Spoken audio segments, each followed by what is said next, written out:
The Democrat Party has become a party that openly aids and encourages and foments violence.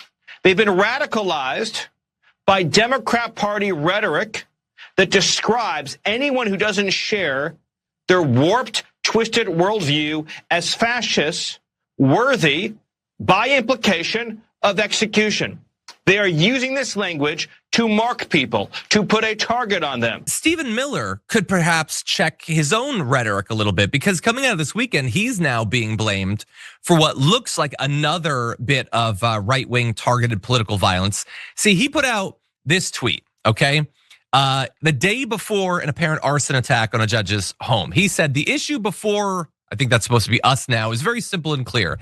There's a large and growing movement of left-wing terrorism in this country. That is not true, but if you wanted to terrify your base into committing acts of stochastic terrorism, you would want to spread that sort of myth.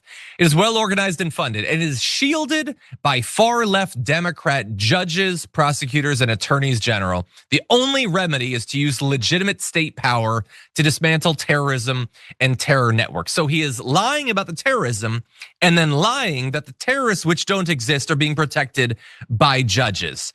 And so weird that we've had such an uptick in threats against judges, which we've previously reported on the damage report. It's become incredibly common for there to be death threats against judges recently.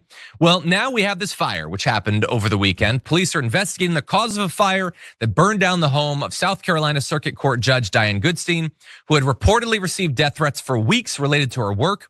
Goodstein was reportedly not at home at the time of the fire, but at least 3 members of her family, including her husband, former Democratic State Senator Arnold Goodstein, and their son, have been hospitalized with serious injuries. So this is very, very scary. Now there's a lot that we don't know about the fire just yet, but it is convenient considering that in just the past couple of weeks, that particular judge had been receiving these death threats after blocking the state election commission from releasing its voter files to the DOJ. So basically, the DOJ is trying to get all of these like special files from different states that would allow them to look into how elections are run on the state level, perhaps start to influence it in the future. In this particular case, the judge was like access to that information, and the right had freaked out about that. And so we talk about them putting targets on the backs of these judges. They love to do this. Donald Trump constantly tweets about the AGs, about the judges. This was one of those.